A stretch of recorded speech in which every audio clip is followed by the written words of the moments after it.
Hello students, welcome to science Acharya Hindi medium. आज हम फिर से आ चुके एक बहुत ही प्यारे लेक्चर के साथ में। जैसा कि अपन इस यूट्यूब चैनल पे साइंस आचार्य हिंदी मीडियम पे मैंने आपको क्लास 12 के इंपॉर्टेंट क्वेश्चंस और आंसर के वीडियोस प्रोवाइड कर दिए हैं। अपन ने यहाँ पे अगर मैं बात करूँ कितने चैप्टर फिनिश कर लिए हैं। फिजिकल केमिस्ट्री में वैद्युत रसायन, केमिकल काइनेटिक्स डन है, उनके पार्ट देख लेना, बहुत इंपॉर्टेंट क्वेश्चन है। वहाँ पे मैंने इंपॉर्टेंट क्वेश्चन को समझाने के साथ साथ उनके पीछे का कॉन्सेप्ट भी एक्सप्लेन किया है। फिजिकल केमिस्ट्री में अपना इलेक्ट्रोकेमिकल काइनेटिक्स क्वेश्चन और उनके आंसर और डिटेल सॉल्यूशन अपन ने डिस्कस कर रखे हैं। इनऑर्गेनिक अपनी पूरी खत्म है, D and F block element और कोऑर्डिनेशन कंपाउंड ये भी अपन ने फिनिश कर लिया था। अब अगर अपन बात करें ऑर्गेनिक में मैंने क्या क्या आपको कवर करवा दिया है। Halo alkane, hello Erin, alcohol phenol ether, aldehyde ketone carboxylic अम्ल, उसके अलावा बायोमोलिक्यूल। अमीन जो चैप्टर है उसको अपन कल के क्लास में डिस्कस कर लेंगे। आज अपन एक ही लेक्चर में विलियन, जो कि अपना छोटा सा प्यारा सा चैप्टर है, नाम है विलियन सॉल्यूशन, जिसके इंपॉर्टेंट क्वेश्चन और आंसर डिस्कस कर रहे हैं। मैंने इंपॉर्टेंट क्वेश्चन आपको पहले भी एक लेक्चर में बताए थे, जहाँ पे मैंने आपको क्वेश्चन बताए थे इंपॉर्टेंट, वो आज मैं यहाँ पे डिस्कस करने वाला हूँ। चलिए स्टार्ट करते हैं प्यारे से चैप्टर के साथ में। एक और बात देखो, अगर किसी बच्चे के पास मेरे अभी भी कॉन्टैक्ट नंबर नहीं है, सेव कर लेना जो लोग नए हैं, 8302898893। ठीक है, ये मेरे कॉन्टैक्ट नंबर है, इसको आप अपने मोबाइल में सेव कर लो, 8302898893। वैसे तो कोई भी आपको डाउट है आप नीचे कमेंट कर सकते हो, किसी टॉपिक में डाउट है वो भी मैं एक्सप्लेन कर दूंगा आप लोगों को। पर अगर ये नंबर आप सेव करते हो तो आपको किसी भी प्रकार का डाउट हो, आप मेरे को व्हाट्सअप नंबर भी ये मेरे मैसेज कर दो। ठीक है, और एक और बात है, देखो ऐसा नहीं है अपना क्लास 12 का सिलेबस खत्म हो गया, क्लास 12 फिनिश हो गई, अब आप 12th पास हो चुके हो तो अपना रिश्ता खत्म हो गया। देखो आपका केमिस्ट्री से जो कनेक्शन है, जब तक आप पढ़ाई कर रहे हो और जब तक आपकी जिंदगी में केमिस्ट्री है, तब तक वैभव सर आपके साथ है। ठीक है, तब तक वैभव सर आपको जो भी उनकी तरफ से हेल्प हो सकेगी वो प्रोवाइड करेंगे। जिस दिन आप केमिस्ट्री से नाता तोड़ लोगे उस दिन अपनी आखिरी क्लास होगी। तो ये अपनी आखिरी क्लास नहीं है, अपनी आखिरी क्लास कब होगी? जब आप केमिस्ट्री से कनेक्शन तोड़ लोगे। केमिस्ट्री है, आप हो, मैं हूं, बस, फिर कोई दिक्कत की बात नहीं है। तो ये देखो आगे सुनना, देखो अभी तो 12th पास करोगे आप, फिर जैसे जैसे कॉलेज वगैरह में जाओगे, कहीं पे भी पहुंचोगे, जहां कहीं पे भी आपको जरूरत रहे केमिस्ट्री की और मेरी, तो मैं आपके लिए हमेशा तैयार रहने वाला हूं। तो देखो बातें तो होती रहेगी, अपन अपना स्टार्ट करते हैं। चैप्टर नाम है इसका विलियन सॉल्यूशन। ठीक है, सॉल्यूशन चैप्टर आज अपन स्टार्ट करने वाले हैं। सॉल्यूशन चैप्टर की अगर मैं बात करूं तो यहाँ पे देखो अपन डायरेक्ट इंपॉर्टेंट क्वेश्चन डिस्कस कर रहे हैं, इनके पीछे का कॉन्सेप्ट मैं आपको बता दूंगा। क्वेश्चन है 5 ग्राम NaOH को 500 मिलीलीटर जल में घोला गया, विलियन की मोलरता ज्ञात कीजिए। अब देखो इस क्वेश्चन में थोड़ा बहुत आपको मैं एक आइडिया दे देता हूँ। यहाँ पे ऐसे समझो 5 ग्राम का जो NaOH है, ठीक है, NaOH को अपन ने क्या करा है, यहाँ पे ध्यान देना है सारे बच्चों को इधर ही। यहाँ पे अपन ने क्या किया है, यहाँ पे अपन ने ध्यान देना, यहाँ पे अपन ने NaOH, ठीक है, ये अपना NaOH साथ में वाटर, NaOH को वाटर में ऐड किया अपन ने, तो क्या प्रिपेयर हो गया अपने पास, सॉल्यूशन प्रिपेयर हो गया, NaOH का एक्वा सॉल्यूशन। ठीक है, NaOH क्या है यहाँ पे, विलय है, वाटर क्या है यहाँ पे, विलय है। क्या आपको पता ही है, वाटर यूनिवर्सल सॉल्वेंट है, दोनों की मदद से क्या तैयार हो गया, अपना विलियन तैयार हो गया। ठीक है, जिसको कि अपन सॉल्यूशन बोलते हैं। तो सॉल्यूट सॉल्वेंट सॉल्यूशन। ठीक है, अब NaOH की मात्रा कितनी दे रखी है अपने को, 5 ग्राम। ठीक है, 5 ग्राम अपने को NaOH दे रखा है, 5 ग्राम अपने को NaOH दे रखा है। अब यहाँ पे ये जो 500 मिलीलीटर है ना, ये क्या है, देखो NaOH को जब अपन ने वाटर में ऐड किया तो इन दोनों से जो विलियन प्रिपेयर हुआ उसकी क्वांटिटी अपने को दे रखी है कितनी, 500 मिलीलीटर, 500 मिलीलीटर। ठीक है, आपने को याद करनी है विलियन की मोलरता, मेरे बच्चों को अच्छे से पता है। मोलरता को अपन कैपिटल M से रिप्रेजेंट करते हैं। मोलरता में अपन ऊपर लिखते हैं विलय के मोल, ऊपर क्या लिखते हैं, विलय के मोल, और नीचे लिखते हैं विलियन का आयतन, नीचे लिखते हैं विलियन का आयतन। ठीक है, विलियन का आयतन, और वो किस में लेते हैं अपन, लीटर में। अब यहाँ पे आयतन अपने को किस में दे रखा है, मिलीलीटर में दे रखा है, तो मिलीलीटर को लीटर में बदलेंगे अपन, तो नीचे क्या करेंगे, 1000 से डिवाइड करेंगे, तो ऊपर जाके क्या हो जाएगा, मल्टीप्लाई हो जाएगा। Capital M is equal to, देखो विलय के मोल, मोल निकालना अपने को, तो मोल का फॉर्मूला W/GMM।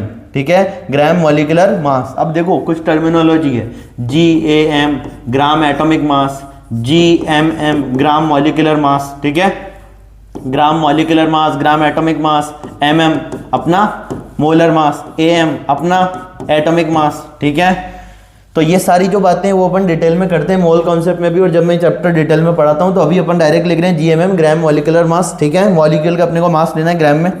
अब नीचे अपन ले रहे हैं वॉल्यूम मिलीलीटर में।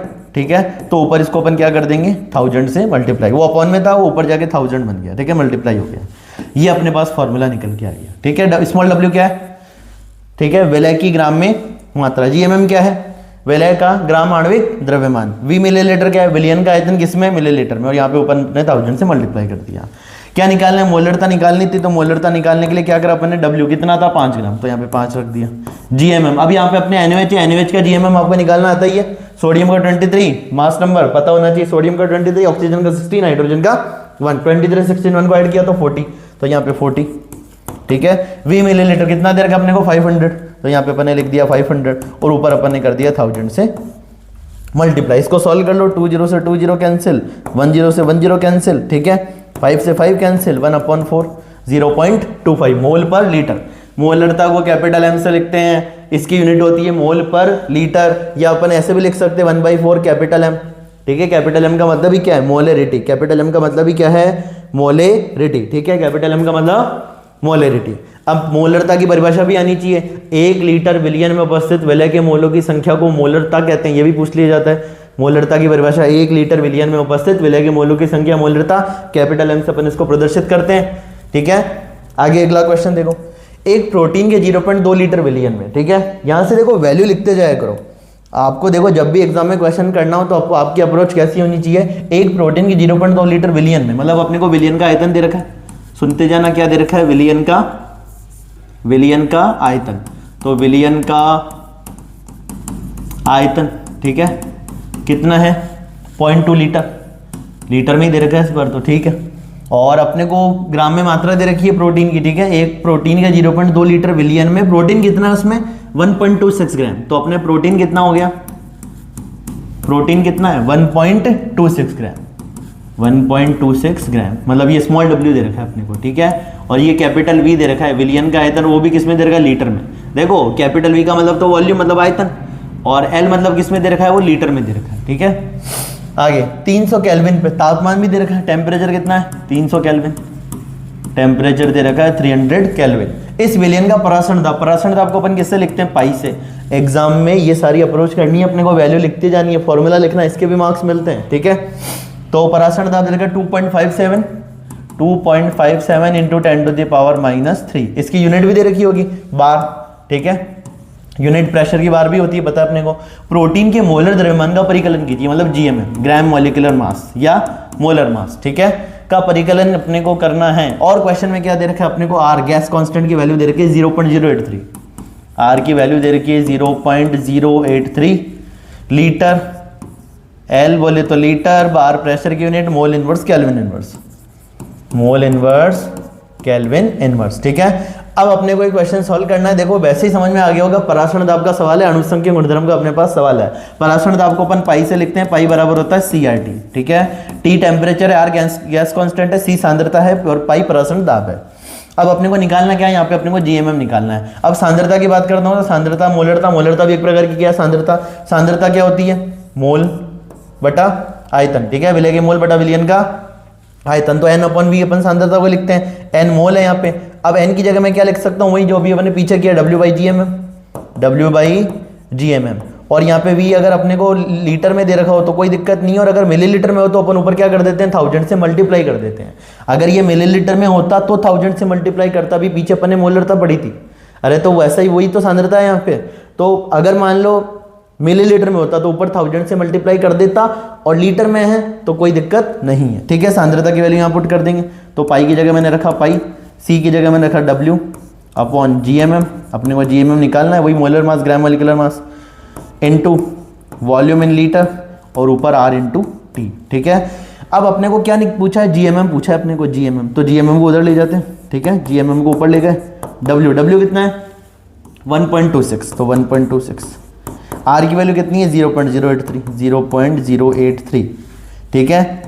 टेम्परेचर कितना है 300 केल्विन, टेम्परेचर केल्विन में रखना, ध्यान रखना। GMM अपने को निकालना था, पाई की वैल्यू 2.5 इंटू 10⁻³ और अपना यहाँ पे वॉल्यूम इन लीटर, वॉल्यूम कितना है, वॉल्यूम अपना 0.2, वॉल्यूम 0.2। देख लो एक बार, पाई बराबर CRT लगाया, WB/MB, देखो ये WB समझ गए ना, विलय का द्रव्यमान, और MB विलय का ग्राम आणविक द्रव्यमान, ठीक है, मॉलिक्यूलर मोलर मास बोल लो जिसको। ये वॉल्यूम इन लीटर, तो ये W/M, देखो W अपन वही GMM M into V litre, formula अपन ने रख ही दिया। MB की वैल्यू निकालेंगे 1.26 इंटू 0.083, इंटू 300 अपन 2.5 10 टू द पावर -3 इंटू 0.2 वो की वो वैल्यू। अब इसको सॉल्व करना है। देखो यूनिट में भी देख लो, यहाँ पे देखो 1.26 किस में, ग्राम में आ रहा है, तो ग्राम रख दिया। 1.26 ग्राम में था ना, ग्राम रख दिया। 0.083 की यूनिट भी लिख दी अपन ने, litre bar mole inverse kelvin inverse, litre bar mole inverse kelvin inverse. Temperature किसमें, केल्विन में, तो 300 के आगे केल्विन में लिख दिया अपन ने। और पाई की वैल्यू 2.57 10 टू द पावर -3, पाई किसमें था, परासठ था, बार में था तो बार लिख दिया। और आयतन अपना जो था 0.2 लीटर, तो यहाँ पे अपन ने फिर से लीटर लिख दिया। लीटर से लीटर खत्म, बार से बार खत्म, केल्विन इनवर्स से केल्विन खत्म। अरे केल्विन इनवर्स 1 केल्विन हो जाएगा, केल्विन से केल्विन कट जाएगा। तो ऊपर देखो क्या बचा, ग्राम मोल इनवर्स, ग्राम मोल इनवर्स जो कि जीएमएम ग्राम मॉलिक्यूलर मास की यूनिट होती है। ठीक है, ग्राम मॉलिक्यूलर मास या मोलर मास की यूनिट होती है ग्राम पर मोल, तो अपना आंसर आ जाएगा ग्राम पर मोल में। इसको सॉल्व कर लेंगे बस। ठीक है ना, इस टाइप के क्वेश्चन आपको आने चाहिए, इस टाइप के क्वेश्चन आपको आने चाहिए। ठीक है, अगला क्वेश्चन देखो, question number 3। Question number 3 read करना एक बार। क्वेश्चन नंबर 3 जल्दी से पढ़ो, आया मैं।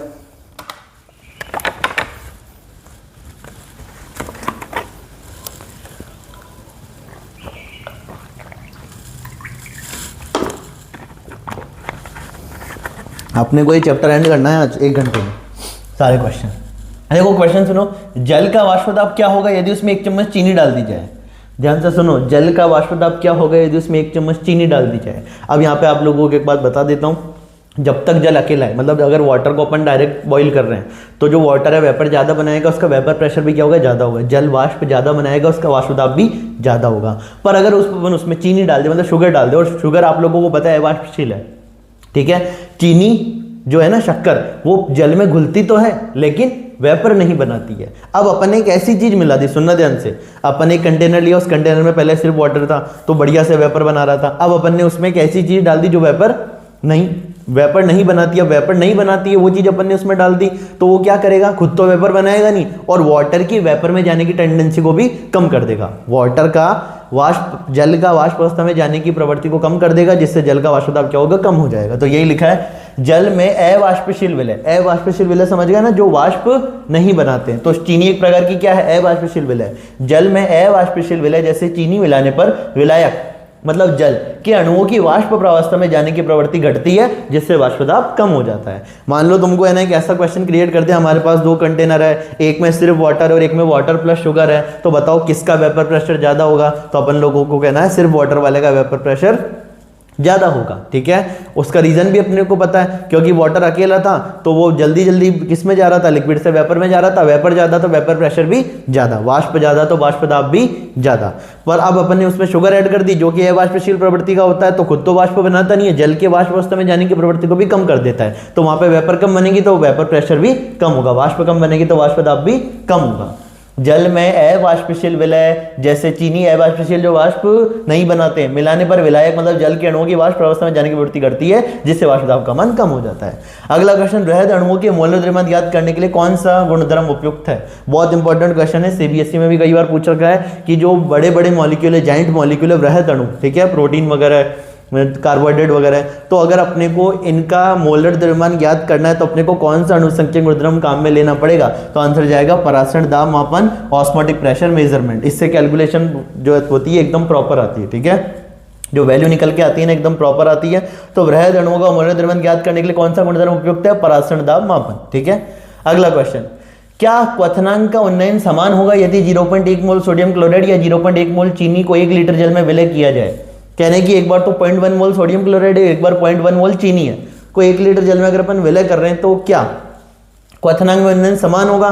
तो आप लोगों को पता होगा NaCl जो सोडियम क्लोराइड है जल में जाके पूर्ण रूप से आयनित हो जाता है, मतलब अपने आयनों में टूट जाता है। NaCl टूट गया Na+ और Cl- में, पर चीनी ऐसा नहीं करती है। तो मैं कहूंगा इन दोनों में क्वथनांक का उन्नयन समान नहीं होगा।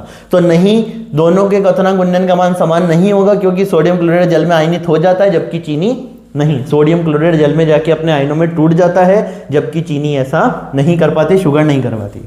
आगे, क्या हम स्थिर क्वाथीय मिश्रण के यौगिकों को प्रवाही आसवन द्वारा पृथक कर सकते हैं। स्थिर क्वाथीय मिश्रण, अब ये स्थिर क्वाथीय मिश्रण क्या होता है, सुनना इसकी डेफिनेशन।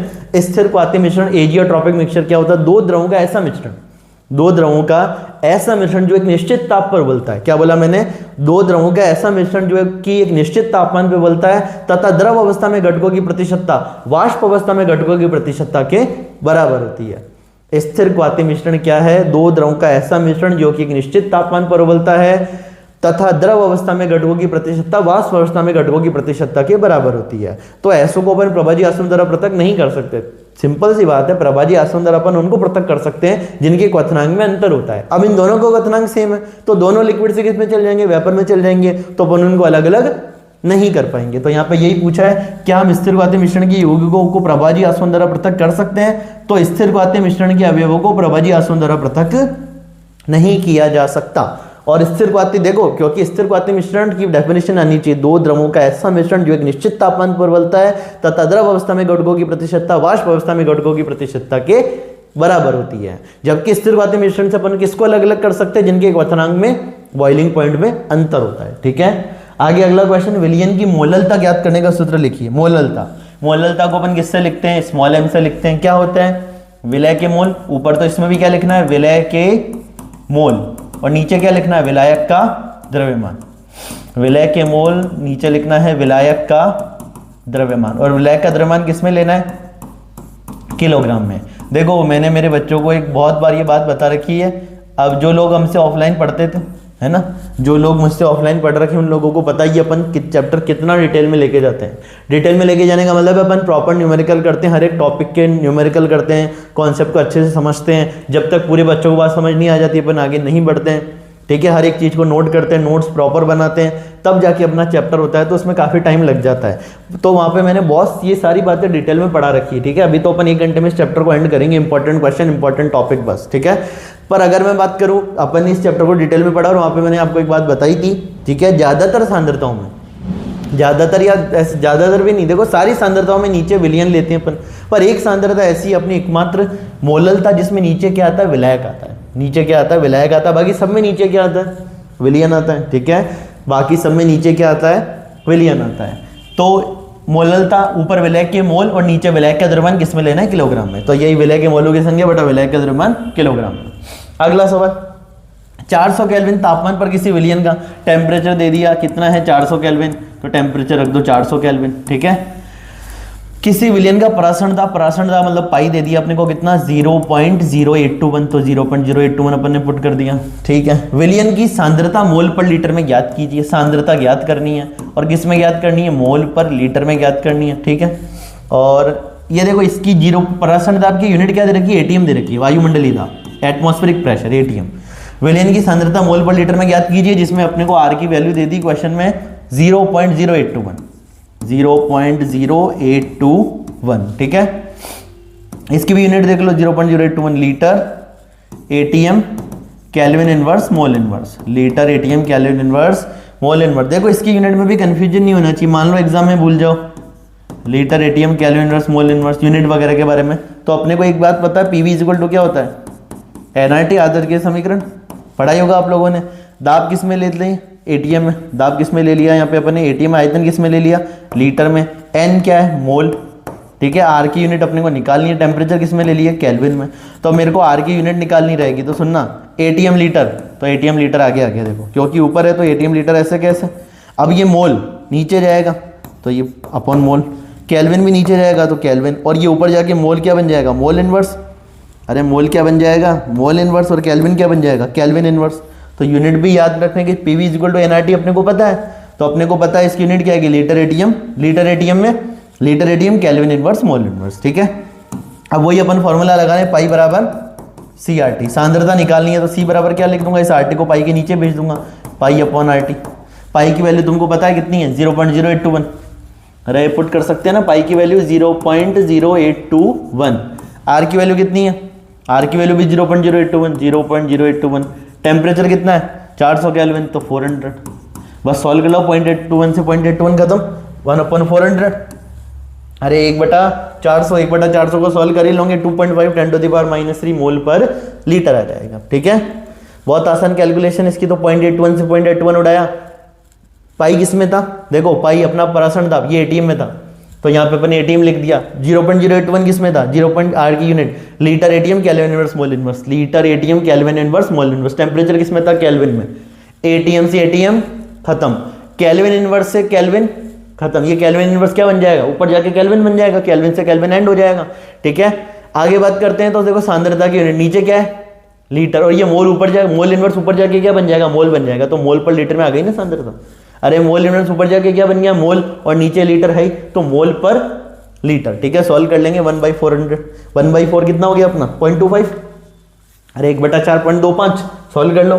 पॉइंट इधर उधर करेंगे 2.5 10⁻³ ठीक है।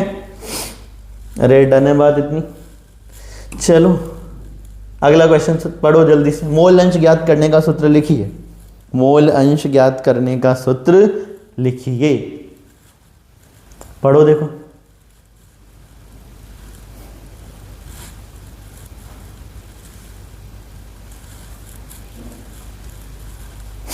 मोल अंश ज्ञात करने का सूत्र लिखिए। मोल अंश क्या क्या नाम होते हैं इसके, मोल अंश बोल लो, मोल प्रभाज बोल लो, मोल भिन्न बोल लो। ठीक है, और इंग्लिश में तो मोल फ्रैक्शन होता ही है। ठीक है, अब यहाँ पे देखो, मान लो अपने पास एक विलियन है। ठीक है, एक विलियन ले लिया अपन ने, उसमें कितने अपन ने कंपोनेंट ले रखे हैं, ए और बी, उसमें अपन ने 2 घटक ले रखे हैं। अब अपने को ए का मोल अंश और बी का मोल अंश ज्ञात करना है। तो अगर अपने को ए का मोल अंश ज्ञात करना है तो क्या करेंगे, ऊपर उसके खुद के मोल लिखेंगे और नीचे टोटल मोल लिखेंगे। ए के मोल अपन ने मान लिया Na और बी के मोल कितने मान लिए Nb, Na ए के मोल, Nb बी के मोल, x है। ठीक है, ये क्या ए का मोल अंश, तो Na/Na प्लस Nb।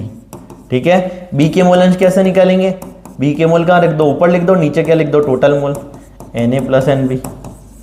ए का मोल अंश कैसे निकालेंगे, एक स्वयं के मोल बटा कुल मोल। ठीक है, स्वयं के मोल बटा कुल मोल। ए का मोल अंश निकालना है तो ए के मोल ऊपर लिखेंगे, नीचे कुल मोल। बी के मोल अंश निकालना है तो बी के मोल ऊपर लिखेंगे, नीचे कुल मोल। ठीक है, अब मान लो अपने को Na अवयव ए के मोलों की संख्या, Nb अवयव बी के मोलों की संख्या बताई दी अपन ने। एक और बात, इसमें कितने घटक थे, 2 घटक थे, तो सभी घटकों के मोल अंश का योग कितना होता है, 1 होता है। बात इंपॉर्टेंट है, ध्यान रखना, सभी घटकों के मोल अंशों का योग कितना होता है, 1 होता है। अब जैसे मान लो अपन ने एक और केस ले लिया, अपन का अपने पास क्या है, एक 3 कंपोनेंट है, 3 घटक है अपने पास एक विलियन में। तो मैं कहूंगा ए के मोल अपन ने मान लिया Na, बी के मोल मान लिया अपन ने Nb, सी के मोल मान लिया अपन ने Nc। ए का मोल अंश निकालना है तो क्या करेंगे, ए के मोल ऊपर लिखेंगे, नीचे क्या कर देंगे, total mole Na plus Nb plus Nc। ठीक है, बी का मोल अंश निकालना हो तो ऊपर किसके रखेंगे, बी के मोल, नीचे Na plus Nb plus Nc, नीचे टोटल मोल। सी का मोल अंश निकालना हो तो ऊपर किसके मोल रख देंगे, सी के स्वयं के मोल ऊपर और नीचे total mole, Na plus Nb plus Nc। अब यहाँ से अपन कह सकते हैं ए के मोल अंश प्लस बी का मोल अंश प्लस सी का मोल अंश, तीनों का योग कितना होगा, 1 होगा। अरे मोल फ्रैक्शन, फ्रैक्शन जो है तुम खुद सोचो ना, किसी के अगर अपन ने 4 हिस्से कर दिए, 4 हिस्सों को जोड़ेंगे फिर से एक चीज बन जाएगी। एक रोटी के मैंने 4 टुकड़े कर दिए, अब चारों टुकड़ों को जोड़ूंगा तो कितनी रोटी बनेगी, 1 रोटी बनेगी। ठीक है ना, सिंपल सी बात है। किसी भी चीज को अपन ने ब्रेक कर दिया, कितने पार्ट में ब्रेक कर दिया, उन सारे पार्ट्स को अगर अपन वापस जोड़ते हैं तो वो चीज पूरी बन जाएगी ना। तो सभी घटकों के मोल अंश का योग हमेशा कितना होता है, विलियन में वैसे सभी घटकों के मोल अंशों का योग 1 होता है।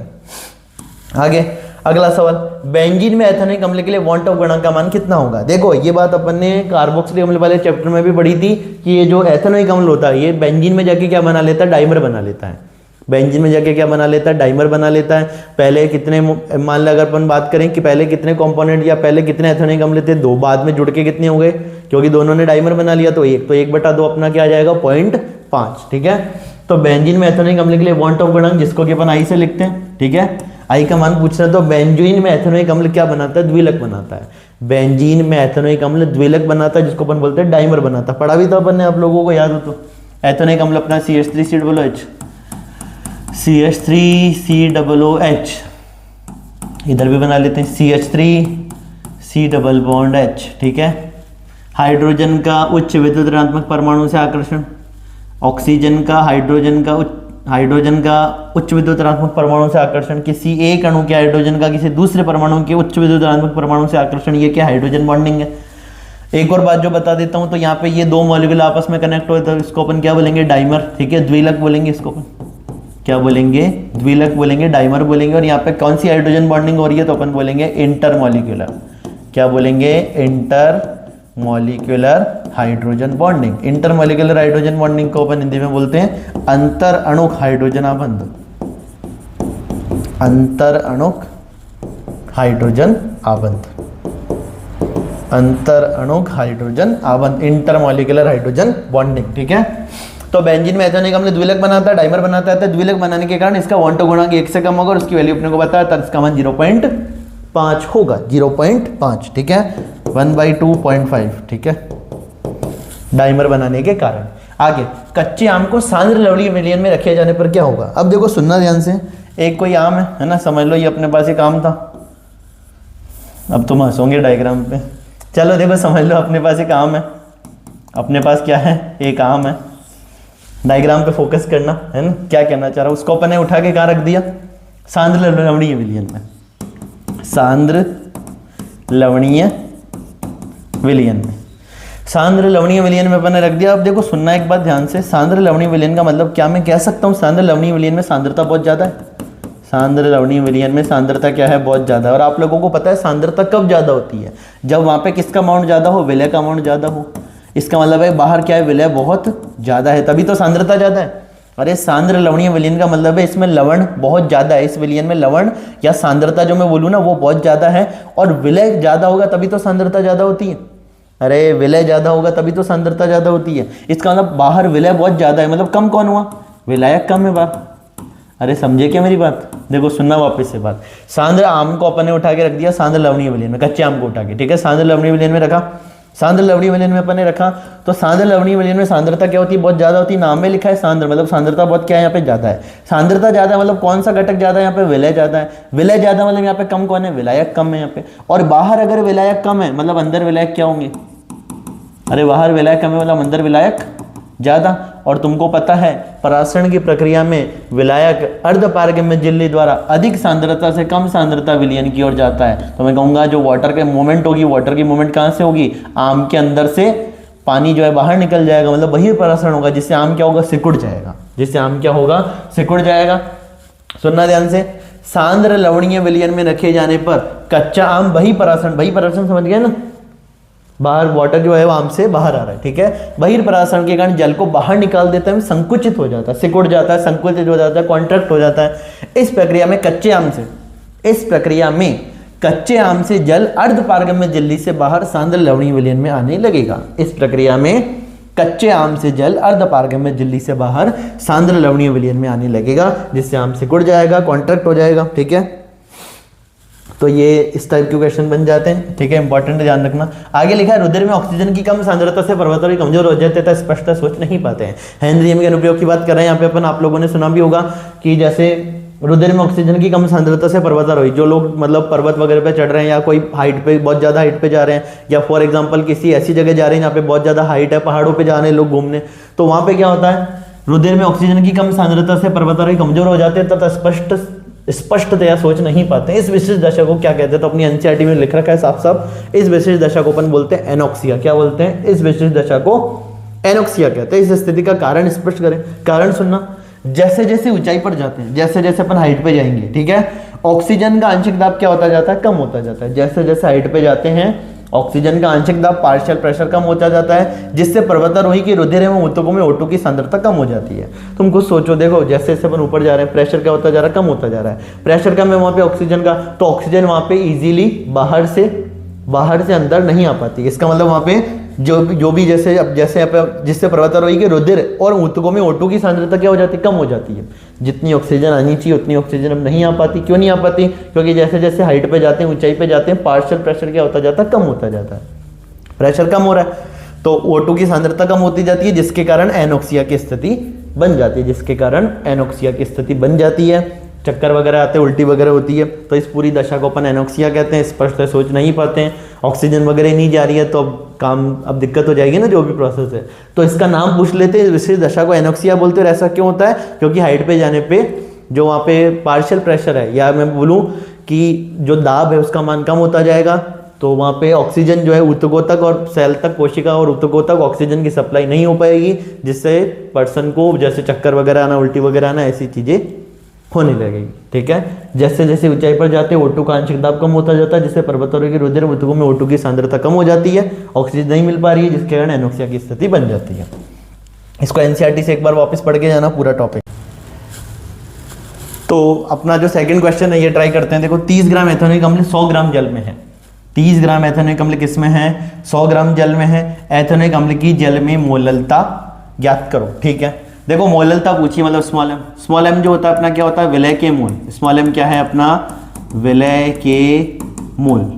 और नीचे क्या लिखते हैं अपन? विलायक का, नीचे क्या लिखते हैं? विलायक का द्रव्यमान। और विलायक का द्रव्यमान अपने को किस में लेना है? किलोग्राम में। Small M is equal to विलय के मोल। अब मोल निकालते हैं अपन W अपॉन GMM से। ठीक है, विलय का द्रव्यमान कैपिटल W किलोग्राम में है तो कोई दिक्कत नहीं, और अगर ग्राम में है तो क्या करना है? Small W upon GMM। अगर कैपिटल W अपने को किस में दे रखा है? ग्राम में दे रखा है, तो ऊपर 1000 से डिवाइड करते हैं, जो ऊपर जाके क्या हो जाता है? यहाँ पे 1000 से डिवाइड करेंगे। ग्राम को किलोग्राम में बदलने के लिए क्या करेंगे? ग्राम को किलोग्राम में बदलने के लिए अपन क्या करेंगे? 1000 से डिवाइड करेंगे, जो ऊपर जाके क्या हो जाता है? मल्टीप्लाई हो जाता है। अब यहाँ पे देखो एथेनॉइक अम्ल, एथेनॉइक अम्ल अपना क्या होता है? CH3COOH, CH3COOH। कितने ग्राम दे रखा है? 30 ग्राम। तो ये अपने पास यहाँ पे विलय है। ये क्या है अपने पास? यहाँ पे विलय। ठीक है, 100 ग्राम जल में विलायक कौन हुआ अपना? यहाँ पे जल। अतः विलायक कौन है? जल। जल कितना है? 100 ग्राम। ठीक है, जल अपना 100 ग्राम। ठीक है, आगे कह रहे हैं मोललता। मोललता स्मॉल एम ज्ञात कर लेंगे। ठीक है, एक और बात जो देख लो, यहाँ पे अपने को GMM नहीं पता, किसका? एसिटिक एसिड का, एथेनॉइक अम्ल। देखो जिसको एथेनॉइक अम्ल का फॉर्मूला नहीं पता तब भी प्रॉब्लम हो जाएगी। एथेनॉइक अम्ल का फॉर्मूला आना चाहिए, 2 कार्बन वाला अम्ल CH3COOH।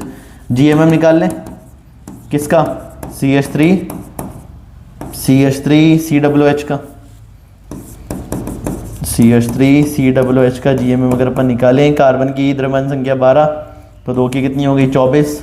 ऑक्सीजन की द्रव्यमान संख्या 16 तो 2 की कितनी हो गई? 32। और हाइड्रोजन 3 और 1 4। 4 4 8 2 10 0 1 3 तो 5 और 1 6 60। ठीक है, GMM कितना आ गया अपना? 60 आ गया। फॉर्मूले में रखो small M is equal to W कितना है? 30। GMM कितना है? 60।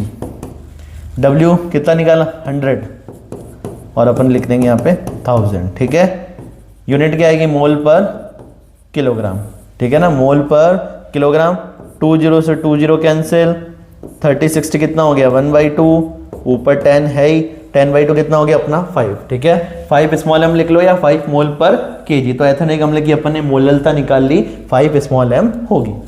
5 स्मॉल एम होगी। स्मॉल एम बताता है मोललता को, मोल पर किलोग्राम को।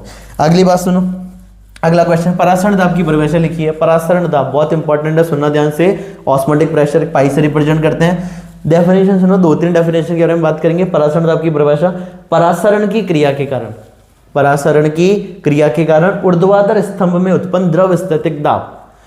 परासरण की क्रिया के कारण ऊर्ध्वाधर स्तंभ में द्रव स्थैतिक दाब क्या कहलाता है? परासरण दाब कहलाता है। ठीक है, परासरण की क्रिया में ऊर्ध्वाधर स्तंभ में, ठीक है, परासरण की क्रिया में ऊर्ध्वाधर स्तंभ में उत्पन्न द्रव स्थैतिक दाब परासरण दाब कहलाता है। या तो ये डेफिनेशन लिख सकते हो या क्या लिख सकते हो, एक और डेफिनेशन है, सुनना, परासरण की प्रक्रिया को रोक लेने के लिए, परासरण की प्रक्रिया को रोकने के लिए विलयन की ओर लगाया गया वह बाह्यतम न्यूनतम दाब। ठीक है, परासरण की प्रक्रिया को रोकने के लिए विलयन की ओर लगाया गया बाह्यतम न्यूनतम दाब परासरण दाब कहलाता है। ठीक है, परासरण की प्रक्रिया को रोकने के लिए विलयन की ओर लगाया गया बाह्यतम न्यूनतम दाब क्या कहलाता है? परासरण दाब। अभी इसको अपन डायग्राम से भी समझेंगे। एक और बात लिख रखी है, किसी विलयन को, सुनना ध्यान से, किसी विलयन को अर्धपारगम्य झिल्ली द्वारा, किसी विलयन को अर्धपारगम्य झिल्ली द्वारा विलायक से पृथक करके उसके परासरण को रोकने के लिए विलयन पर जितना बाह्य दाब लगाना पड़ता है वो विलयन का क्या कहलाता है? परासरण दाब। 1 2 3 इसमें से जो डेफिनेशन आपको जल्दी याद हो रही है, जो जल्दी समझ आ रही है, वो आप लिख सकते हो। ठीक है, तीनों लिखना जरूरी नहीं है, मैंने तीनों लिखी है। परासरण की क्रिया के कारण ऊर्ध्वाधर स्तंभ में उत्पन्न द्रव स्थैतिक दाब परासरण दाब, ये वाली डेफिनेशन आपको ज्यादा सही लगेगी। परासरण की प्रक्रिया को रोकने के लिए विलयन की ओर लगाया गया बाह्यतम न्यूनतम दाब, विलयन की ओर लगाया गया बाह्यतम न्यूनतम दाब क्या कहलाता है? परासरण दाब कहलाता है। आगे, सामान्यतः ताप बढ़ाने पर गैसों की, इस टॉपिक को भी अपन आगे लेके चल रहे हैं, डायग्राम से भी समझेंगे। ठीक है, किसी सामान्यतः ताप बढ़ाने पर गैसों की द्रवों में विलयता घटती है। देखो, गैसों की द्रवों में, गैसों की द्रवों में विलयता घटती है ताप बढ़ाने पर। अब जब भी ये सवाल आए गैसों की द्रवों में, तो अपने को किसके बारे में सोचना है? कोल्ड ड्रिंक के बारे में। कोल्ड ड्रिंक, ठीक है, लिक्विड, उसके अंदर गैस होती है। ठीक है, अब आप लोगों को पता है कोल्ड ड्रिंक कब पीते हैं अपन लोग? जब वो ठंडी होती है, गर्म होती है, जब वो ठंडी होती है। अब है कि ठंडी होती है तब क्यों पीते हैं? तो मैं कहूँगा जब वो ठंडी होती है तो गैस जो है वो द्रव में बहुत आसानी से और अच्छे से घुली हुई रहती है। ठीक है। गर्म रहती है तो गैस अच्छे से घुली हुई नहीं होती है। जैसे अपन कैप ओपन करेंगे पूरी गैस रिलीज हो जाएगी, वो किसी काम की नहीं है। इसका मतलब अगर अपने को किसी भी गैस को किस में विलय करना है, द्रव में विलय करना है, तो अपने को तापमान क्या रखना पड़ेगा, कम रखना पड़ेगा। इसीलिए जो भी अपने पास जो कार्बनिक पेय पदार्थ होते हैं, ठीक है, उनको अपन ठंडी जगह रखते हैं या उनको अपन टेम्परेचर कूल करके रखते हैं वहां पे। तो ये लिखा है स्थिर दाब पर, यहाँ पे देखो कंडीशन ध्यान रखना, स्थिर दाब पे, कांस्टेंट प्रेशर पे सामान्यतः ताप बढ़ाने पर गैसों की द्रव में विलयता घटती है। जैसे जैसे ताप बढ़ाएंगे गैस की द्रव में विलयता घटेगी, क्योंकि ताप बढ़ाने पर द्रव में गैस के अणुओं की गतिज ऊर्जा बढ़ती है। ताप बढ़ाएंगे तो द्रव में उपस्थित गैस के अणुओं की गतिज ऊर्जा बढ़ती है, जिससे गैस के बाहर निकलने की प्रवृत्ति में वृद्धि होती है। जैसे जैसे ताप बढ़ाएंगे गैस के अणु की गतिज ऊर्जा बढ़ेगी तो गैस के बाहर निकलने की प्रवृत्ति में भी वृद्धि होती है। अगला WIV, ठीक है, ग्राम बटा आयतन, ठीक है, विलय के ग्राम में मात्रा बटा विलयन का आयतन, ठीक है। परसेंटेज वाला सवाल है, 3% होते हैं ना, द्रव्यमान प्रतिशत, आयतन प्रतिशत, द्रव्यमान आयतन प्रतिशत। कितने परसेंटेज होते हैं टोटल अपने पास? 3, ठीक है। द्रव्यमान प्रतिशत जिसको अपन बोलते हैं W/W परसेंटेज, आयतन परसेंट जिसको अपन बोलते हैं V/V परसेंट, और एक द्रव्यमान आयतन प्रतिशत जिसको अपन बोलते हैं W/V परसेंट। इसके फॉर्मूले की बात करते हैं, ऊपर विलय का द्रव्यमान नीचे विलयन का द्रव्यमान इंटू 100, ऊपर विलय का आयतन नीचे विलयन का आयतन इंटू 100, ऊपर विलय का द्रव्यमान नीचे विलयन का आयतन इंटू 100। परसेंट WIV का सवाल है तो ये वाला फॉर्मूला लिखते हैं। तीनों लिख दूं क्या? अरे ये तीनों फॉर्मूला सुन लेना, देखो लिख लेना अगर किसी को लिखना हो तो। W/W परसेंटेज क्या लिखेंगे? ऊपर विलय का द्रव्यमान नीचे विलयन का द्रव्यमान गुणा 100। V/V में आयतन प्रतिशत में ऊपर विलय का आयतन नीचे विलयन का आयतन गुणा 100। W/V परसेंट में ऊपर विलय का द्रव्यमान नीचे विलयन का आयतन गुणा 100। तो ये वाला लिखते हैं अपन W/V परसेंटेज, ऊपर विलय का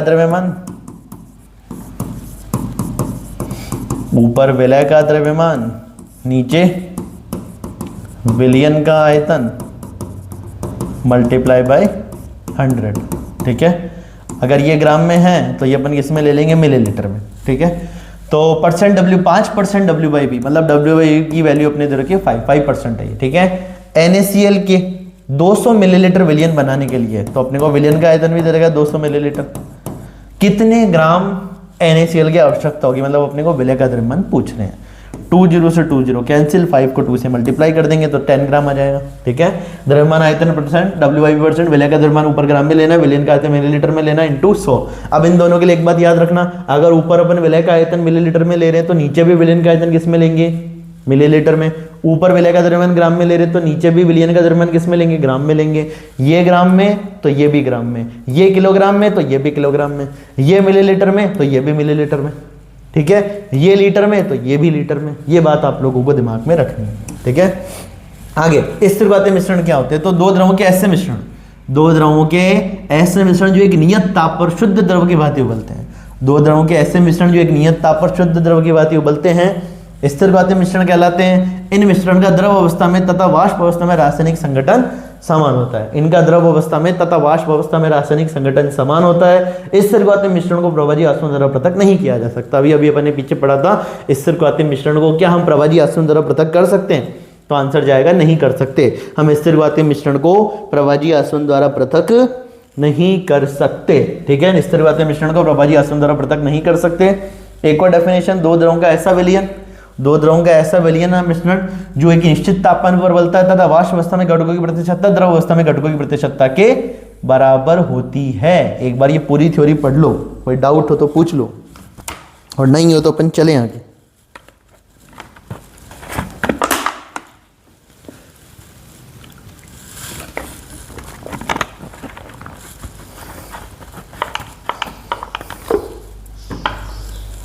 चले आगे।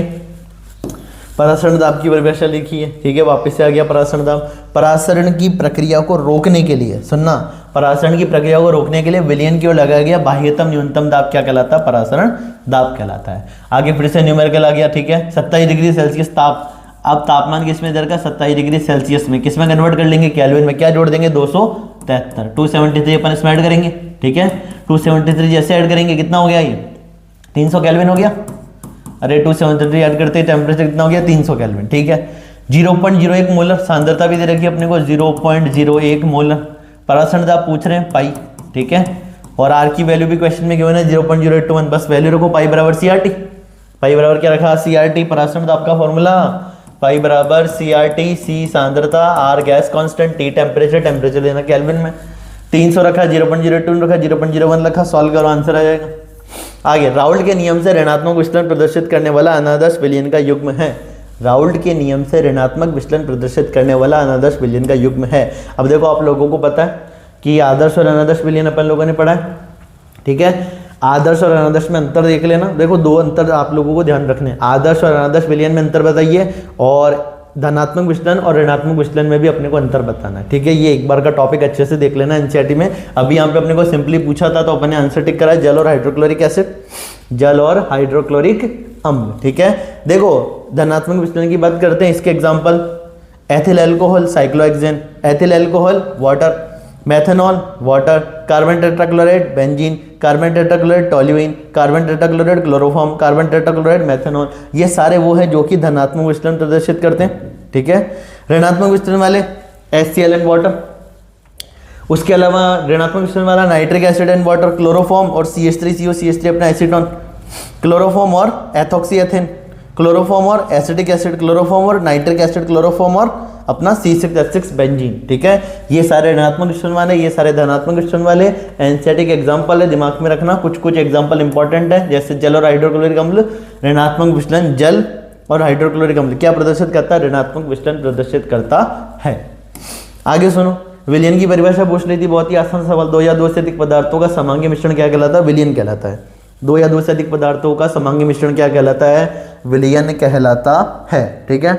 आगे फिर से सवाल आ गया, 5 gram sodium chloride, sodium chloride को जल में घोलकर 250 मिलीलीटर का विलयन, विलयन का द्रव्यमान आयतन, द्रव्यमान आयतन अभी अभी मैंने पढ़ा, द्रव्यमान आयतन %, ऊपर विलय का द्रव्यमान, नीचे विलयन का आयतन, गुणा किससे कर दो, 100 से। विलय का द्रव्यमान कितना दे रखा, 5, तो ऊपर रखा 5, विलयन का आयतन कितना दे रखा, 250, तो 250 नीचे रखा, 100 से मल्टीप्लाई किया, सॉल्व कर लो आंसर आ जाएगा, ठीक है।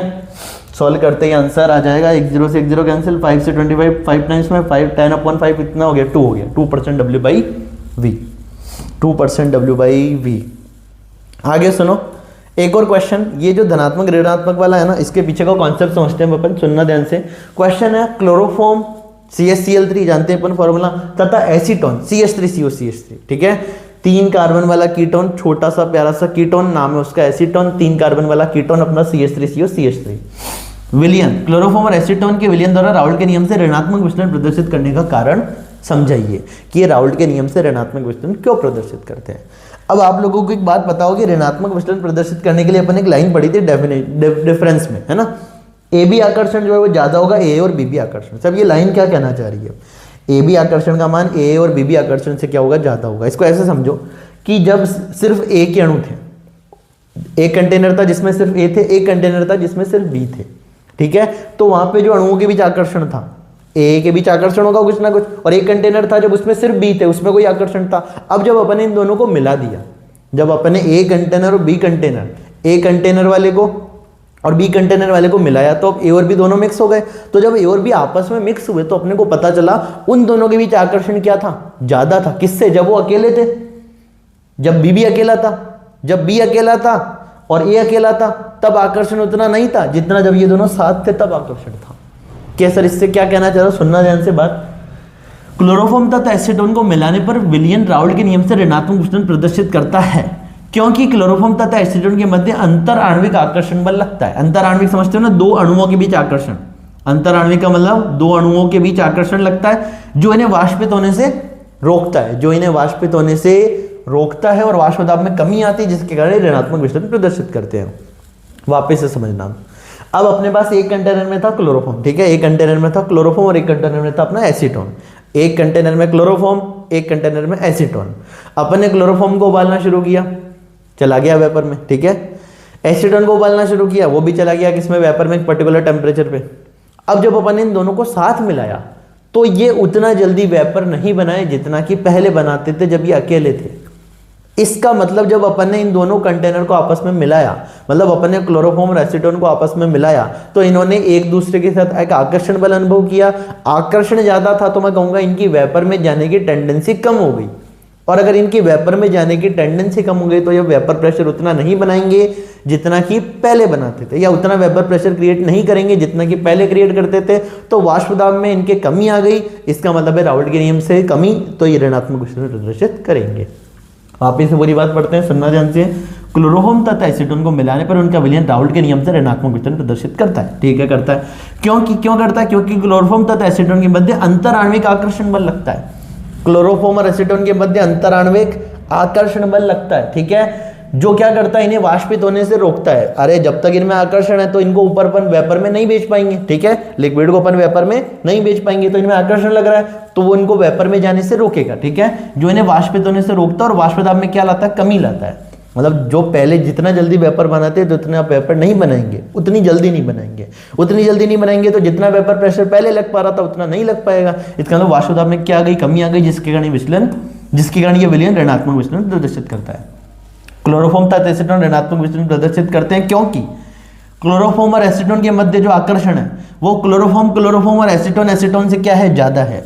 अकेला क्लोरोफॉर्म उतना आकर्षण फील नहीं कर रहा था, अकेला एसीटोन भी उतना आकर्षण फील नहीं कर रहा था जितना क्लोरोफॉर्म और एसीटोन मिलकर आकर्षण फील कर रहे थे।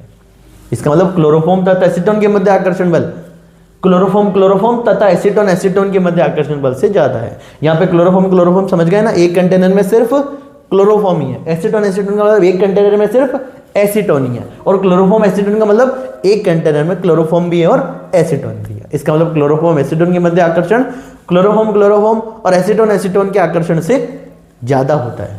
ठीक है, और आप लोगों को पता, अगर आकर्षण बल ज्यादा तो बॉइलिंग पॉइंट भी ज्यादा, और बॉइलिंग पॉइंट ज्यादा तो मैं कहूंगा वेपर प्रेशर क्या होगा? कम। बीपी और वीपी, अरे बॉइलिंग पॉइंट और वेपर प्रेशर एक दूसरे के क्या चलते हैं? बॉइलिंग पॉइंट और वेपर प्रेशर एक दूसरे के उल्टे चलते हैं। जिसका बॉइलिंग पॉइंट ज्यादा है वो वेपर बहुत लेट बनाता है, वेपर बहुत लेट बनाता है, बहुत ज्यादा टेम्परेचर देने पे वेपर बनाता है, तो मैं कहूंगा उसका वेपर प्रेशर क्या होगा? कम होगा। ठीक है, तो फोर्स ऑफ अट्रैक्शन, देखो अपन इसको ऐसे लिख सकते हैं, फोर्स ऑफ अट्रैक्शन मतलब आकर्षण बल समानुपाती होते हैं बॉइलिंग पॉइंट के क्वेश्चनांक के, और विक्रमानुपाती होते हैं वेपर प्रेशर के, वाष्प दाब के। ये बात दिमाग में रखनी है। अगला क्वेश्चन नंबर अपना 19। 5 ग्राम NaOH को जल में घोलकर 5 ग्राम NaOH को जल में घोलकर 250, देखो इसको एक बार है ना, पीछे वाले को एक बार पढ़ना। कोई डाउट है फिर से बता देना कमेंट में, मैं फिर से बना दूंगा, कोई दिक्कत की बात नहीं, फिर से बता दूंगा, है ना, लोड नहीं लेना है बस। अगर आप समझने को तैयार हो तो मैं आपको समझाने को तैयार हूँ, तब तक कोई प्रॉब्लम नहीं है, चीजें चलती रहेगी। ठीक है, तो 5 ग्राम NaOH को जल में घोलकर बनाए गए 250 मिलीलीटर विलयन की मोलरता मतलब कैपिटल M। अब देखो बार बार फॉर्मूला नहीं लिख रहा हूं मैं। 5 ग्राम NaOH मतलब 5, NaOH का जो GMM होता है अपने को पता है 40, 250 मिलीलीटर का विलियन है तो 250, ऊपर मैंने कर दिया 1000। ठीक है, मिलीलीटर में था इसलिए ऊपर 1000, तो अपने पास ये आ जाएगा मोल पर लीटर मतलब कैपिटल M, मोल पर लीटर मतलब कैपिटल M 4 बार में। ठीक है, ये 10 बार में तो ये 0.5, ठीक है, 0.5। आसान सी कैलकुलेशन है, कर लोगे तुम एक बार में, मेरे को पता है। आगे देखो प्रोटीन के 300 मिलीलीटर जलीय विलयन, सुनना देखो ये भी इजी क्वेश्चन है, वही अपने वापस से पराशरण का फेवरेट टॉपिक है बोर्ड वालों का। Pi is equal to CRT, 300 millilitre का जलीय विलयन है। देखो 300 मिलीलीटर का जलीय, मिलीलीटर को किसमें बदल लेंगे? लीटर में। ठीक है, मिलीलीटर को किसमें बदल लेंगे? लीटर में, 1000 से डिवाइड कर देंगे।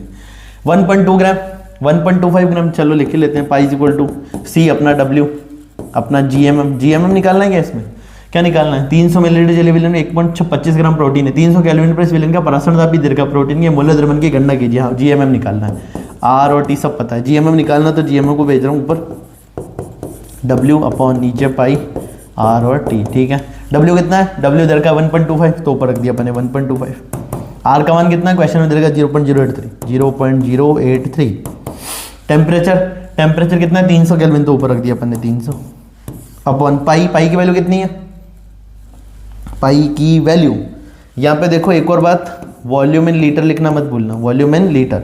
पाई की वैल्यू कितनी है? पराशरण दाब अपने को दे रखा है 2.5 × 10⁻³ 2.5 × 10⁻³ और नीचे भी वॉल्यूम इन लीटर। ठीक है, कितना था? वॉल्यूम था 300 मिलीलीटर, लीटर में बदला तो बन गया 0.3। तो देखो 1.25, 0.083, 300, 2.5 × 10⁻³ 0.3, पूरे को सॉल्व कर लो, अपने पास आंसर आ जाएगा। 3 से 3 उड़ा दो, 1.25 में 2.5 का भाग लगा दो, बस। कैलकुलेशन है ही नहीं फिर तो इतनी, अरे फिर तो कैलकुलेशन इतनी है ही नहीं। ठीक है, कर सकते हैं सवाल। देखो इंपॉर्टेंट है, पाई बराबर सी आर टी, सी यहाँ पे सांद्रता है तो W अपन जी एम एम, W अपन G M M, volume in litre, ठीक है ना।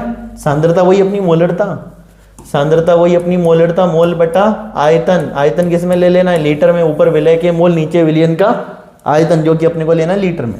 आगे जलीय विलयन में विलय के पूर्ण वियोजन के लिए वॉन्ट ऑफ कारक के अधिकतम मान वाला यौगिक के वॉन्ट ऑफ कारक जितना आयंस प्रोड्यूस करेगा, KCl किस में टूटेगा, K प्लस Cl माइनस में 2, NaCl Na plus Cl minus में 2, K2SO4 2 potassium 1 SO4 3, Mg/1 magnesium 1 SO4 2, ये 2 आयन देगा Mg और SO4, ये भी 2 देगा Na और Cl, ये भी 2 देगा K और Cl, ये देगा 3, 2 K और 1 SO4। तो जिसका आई मतलब जो जितने ज्यादा आयन प्रोड्यूस करेगा उसका आई की वैल्यू उतनी ही ज्यादा होगी।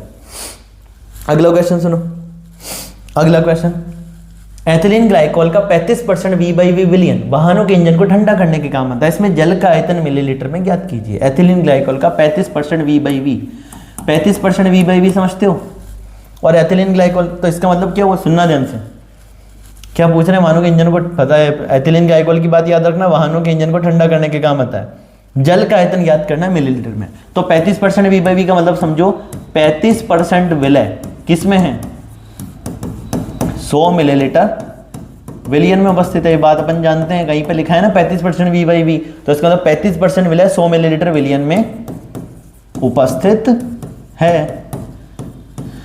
अरे जमा के लिखो या समझ आ रहा है सब, बता देना मेरे को कमेंट में, पढ़ूंगा कमेंट तुम्हारे सबके में। 35% विलय 100 मिलीलीटर विलियन में उपस्थित है, 35% विलय 100 मिलीलीटर विलियन में उपस्थित है, ठीक है। अपने को क्या पूछा, जल का मतलब विलायक पूछा है। ये देखो यहाँ पे विलय कौन है, यहाँ पे विलय है अपना ethylene glycol C2H6O2, ethylene glycol अपना C2H6O2, ये अपना एथिलीन ग्लाइकोल यहाँ पे विलय है, विलियन 100 मिलीलीटर है, तो अपने को पता है विलय का आयतन यहाँ पे 35 मिलीलीटर, 35 मिलीलीटर विलय 100 मिलीलीटर विलियन में है, तो अपन जानते हैं विलय प्लस विलायक बराबर, अरे विलय प्लस विलायक बराबर विलियन।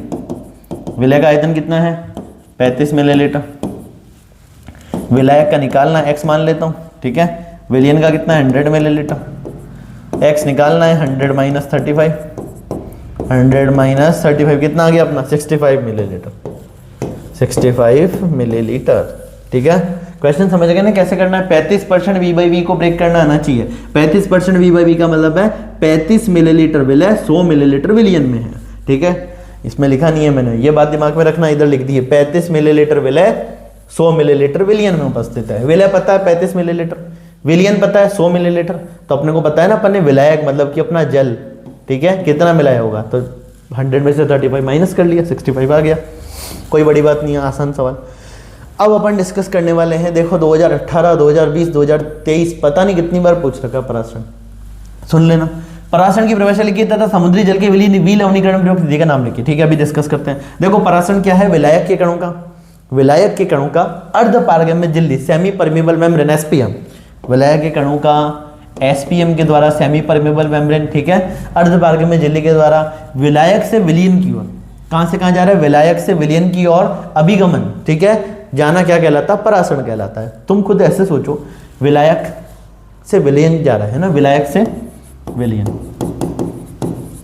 विलायक से जा रहा है विलयन। अब तुम खुद बताओ मेरे को, विलयन में कितनी चीजें, 2 है, एक विलय और एक विलायक, और इधर क्या है, सिर्फ और सिर्फ विलायक। यहाँ पे विलायक है ही विलायक है, और यहाँ पे विलायक के साथ विलय भी है, इसका मतलब यहाँ पे विलायक ज्यादा, यहाँ पे विलायक कम, इसका मतलब विलायक ज्यादा से कहां जाएगा, विलायक कम की तरफ, मतलब विलायक अपनी अधिक सांद्रता से कम सांद्रता की ओर जाता है अर्धपारगम्य झिल्ली द्वारा। तो अर्धपारगम्य झिल्ली द्वारा विलायक की अधिक सांद्रता से अपनी कम सांद्रता की ओर जाना पराशरण कहलाता है। तो डेफिनेशन हो गई। आगे विलायक के वाष्पदाब का मान विलयन के वाष्पदाब से अधिक होने के कारण ही पराशरण की प्रक्रिया संपन्न होती है। अपने को भी पता है विलायक के वाष्पदाब का मान विलयन के वाष्पदाब से अधिक होगा, क्योंकि एक में सिर्फ जल है, तो जल वेपर ज्यादा बनाएगा, वेपर प्रेशर भी ज्यादा होगा। विलयन की बात करते हैं, तो विलयन की अगर मैं बात करूं तो वहां पे विलय भी है, और अवाष्पशील विलय आ गया तो वहां पे क्या होगा, अवाष्पशील अगर विलय आ गया तो विलायक की वाष्प अवस्था में जाने की प्रवृत्ति कम हो जाएगी। तो ये लाइन अपन बोल सकते हैं, विलायक के वाष्पदाब का मान, विलायक के वाष्पदाब का मान विलयन के वाष्पदाब से अधिक होने के कारण ही पराशरण की प्रक्रिया संपन्न होती है। सही बात है। आगे विलायक के कणों का कम सांद्रता के विलयन से, अब देखो इस वाली डेफिनेशन में बहुत बच्चे कंफ्यूज होते हैं, इसमें बड़ी बात नहीं है, विलायक के कणों का कम सांद्रता के विलयन से, यहां पे लाइन क्या लिखी है सुनना, कम सांद्रता विलयन, कम सांद्रता विलयन से किधर जा रहे हैं, अधिक सांद्रता विलयन की ओर, अधिक सांद्रता विलयन की ओर। कम सांद्रता विलयन का मतलब समझते हो, यहां पे कौन कम है पता है, विलय कम है। विलय कम है मतलब कौन ज्यादा है, विलायक ज्यादा है। अधिक सांद्रता विलयन का मतलब कौन ज्यादा है, विलय ज्यादा है। कौन कम है, विलायक कम है। तो अभी भी देख लो ना, विलायक ज्यादा से, विलायक की ज्यादा सांद्रता से विलायक की कम सांद्रता की ओर, या विलय की कम सांद्रता से विलय की ज्यादा सांद्रता की ओर, या कम सांद्रता विलयन से अधिक सांद्रता विलयन की ओर। इन तीनों में जा तो जल ही रहा है, ठीक है, जल ही जा रहा है। अधिक कम सांद्रता विलयन से अधिक सांद्रता विलयन की ओर बोल लो। अर्धपारगम्य झिल्ली तो बोलना ही है, परिभाषा में अर्धपारगम्य झिल्ली तो आएगा ही आएगा, नहीं बोलूं समझ जाना। कम सांद्रता विलयन से अधिक सांद्रता विलयन की ओर तो जाएगा ही जाएगा। कम विलय सांद्रता से अधिक विलय सांद्रता की ओर, या अधिक विलायक सांद्रता से कम विलायक सांद्रता की ओर। ये तीन परिभाषा आप लिख सकते हो, ठीक है। विलायक के अणुओं का कम सांद्रता के विलयन से अधिक सांद्रता के विलयन की ओर गमन भी क्या कहलाता है, परासरण कहलाता है। अगली बात, विलायक के अणुओं का अर्धपारगम्य झिल्ली में होकर शुद्ध विलायक से विलयन की ओर, समझ आ गई ना, शुद्ध विलायक से विलयन कर। शुद्ध विलायक में सिर्फ विलायक ही विलायक, और विलयन में विलय और विलायक दोनों, मतलब विलायक शुद्ध विलायक की तुलना में तो कम हो गए ना यहाँ पे। शुद्ध विलायक में सिर्फ विलायक, मतलब विलायक बहुत ज्यादा है। विलयन में विलय भी है, विलायक भी, मतलब यहाँ पे विलायक कम है, तो विलायक अभी भी कहां से कहा जा रहा है, अपनी अधिक सांद्रता से विलयन की ओर, मतलब अपनी कम सांद्रता की ओर, ठीक है। या तनु विलयन से सांद्र विलयन की ओर। तनु विलयन का मतलब वहां पे विलायक क्या है, ज्यादा है, मतलब पानी ज्यादा है। सांद्र विलयन का मतलब विलायक कम है, तो पानी अपनी ज्यादा सांद्रता से कम सांद्रता की ओर। या तनु विलयन से सांद्र विलयन की ओर। स्वतः प्रभाव, परासरण एक स्वतः प्रक्रिया, ठीक है, अपने आप होता है। तो स्वतः प्रक्रिया स्पॉन्टेनियस प्रोसेस, अपने आप होने वाली घटना स्वतः प्रक्रिया है परासरण। तो विलायक के अणुओं का अर्धपारगम्य झिल्ली में होकर शुद्ध विलायक से विलयन की ओर, या तनु विलयन से सांद्र विलयन की ओर स्वतः प्रभाव परासरण कहलाता है, ठीक है। डेफिनेशन है पीवी बराबर एनआरटी, अपने यहाँ पे लगाया पीवी बराबर एनआरटी। पी क्या है, विलयन का परासरण दाब वायुमंडल में, एटमॉस्फेरिक प्रेशर एटीएम है ना। वी विलयन का आयतन जो कि अपने को लेना है लीटर में। एन विलय के मोलों की संख्या, स्मॉल डब्ल्यू अपन कैपिटल एम, ये विलय का द्रव्यमान और नीचे विलय का अनुपात। टी तापमान जो कि किसमें लेना है, केल्विन में। आर गैस नियतांक, लीटर एटीएम में इसकी value 0.0821। PV is equal to NRT अपने लगाया एन अपॉन वी, इस वी को एन के नीचे भेजा, एन अपॉन वी मोल बटा आयतन क्या होगी, सांद्रता।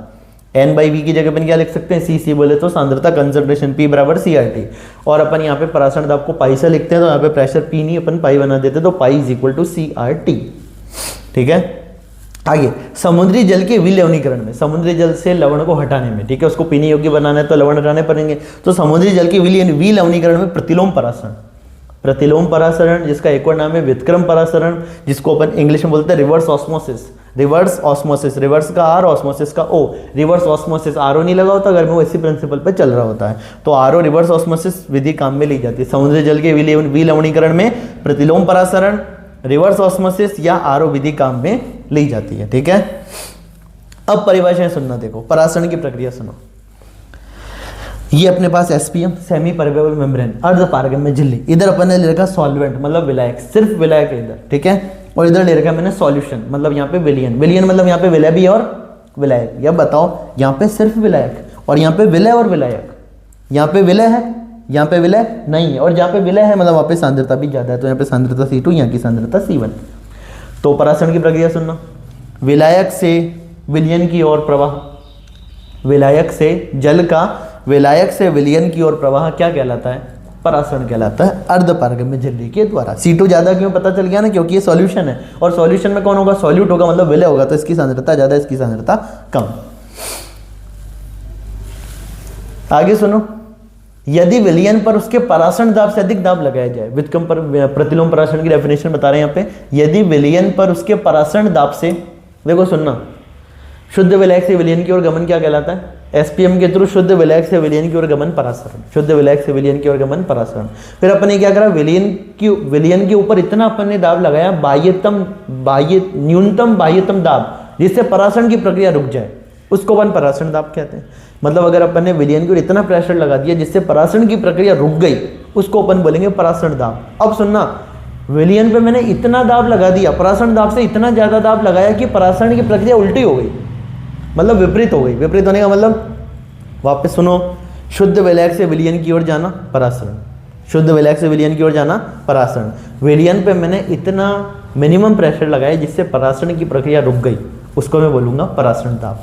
अब मैंने कहा विलयन की ओर मैंने परासरण दाब से ज्यादा दाब लगाया जिससे परासरण की प्रक्रिया ऑपोजिट हो गई, विपरीत हो गई, उसको क्या बोलूंगा मैं? प्रतिलोम परासरण। सुनना, यदि विलयन पर उसके परासरण दाब से अधिक दाब लगाया जाए, विलयन साइड पे है ना, विलयन साइड पे, यदि विलयन पर उसके परासरण दाब से अधिक दाब लगाया जाए तो अर्धपारगम्य झिल्ली के माध्यम से, एसपीएम के माध्यम से, ठीक है, अर्धपारगम्य झिल्ली के माध्यम से विलयन से विलायक के अणुओं का प्रवाह, विलयन से विलायक के अणुओं का प्रवाह, अभी भी जा कौन रहा है? विलायक ही जा रहा है, ध्यान रखना, विलायक ही जाता है। अर्धपारगम्य झिल्ली के माध्यम से विलयन से विलायक के अणुओं का प्रवाह शुद्ध विलायक की तरफ होने लगता है, इसे प्रतिलोम परासरण कहते हैं। मतलब परासरण की उल्टी प्रक्रिया क्या कहलाती है? प्रतिलोम परासरण। इसलिए इसको अपन व्युत्क्रम परासरण भी बोलते हैं, इंग्लिश में बोलते हैं रिवर्स ऑस्मोसिस, मतलब ऑस्मोसिस की रिवर्स प्रोसेस, इसलिए रिवर्स ऑस्मोसिस अपन ने इसका नाम रख दिया।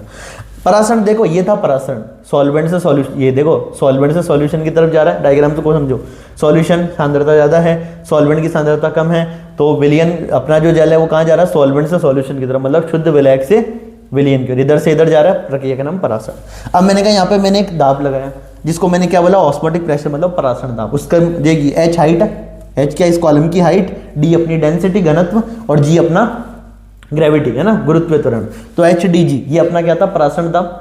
इतना अपन ने दाब लगाया जिससे कि परासरण की प्रक्रिया रुक गई, मतलब ये जो पानी विलायक से विलयन, सॉल्वेंट मतलब विलायक, सॉल्यूशन मतलब विलयन, तो विलायक से विलयन की ओर जल का प्रवाह रुक गया, इस प्रक्रिया को अपन बोलते हैं परासरण दाब।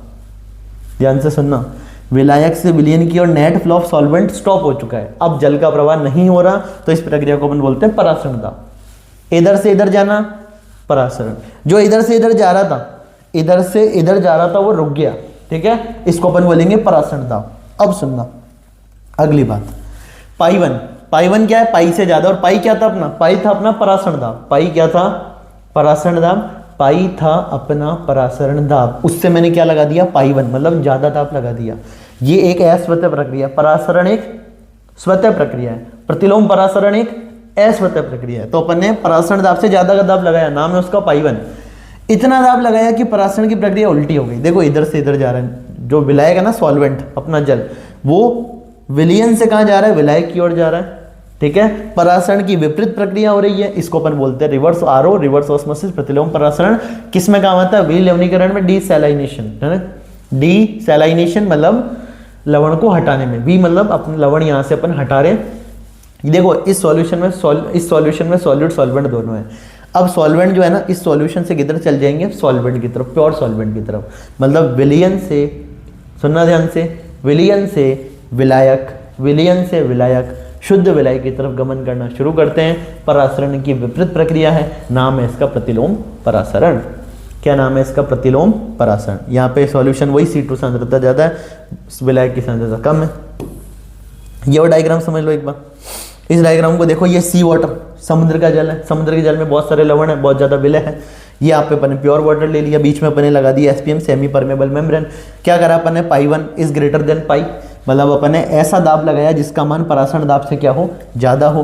तो ये सी वाटर से इस सी वाटर से, इस समुद्री जल से विलायक जो है ना कहाँ आने लग गया है? सी वाटर से प्योर वाटर की तरफ आने लग गया, मतलब जो अपना वाटर है वो इस सी वाटर से प्योर वाटर की तरफ आ रहा है। तो मैं कहूँगा यहाँ पे सिर्फ सॉल्ट बचेंगे, ठीक है, यहाँ पे सिर्फ सॉल्ट बचेंगे और इधर अपना प्योर वाटर के अंदर और वाटर ऐड आ जाएगा, और वाटर आ जाएगा, मतलब अपन वाटर को प्योरीफाई कर रहे हैं। प्रक्रिया का नाम रिवर्स ऑस्मोसिस, प्रतिलोम परासरण। अब सुनना, देखो वापस से तीन परिभाषा। परासरण क्या था?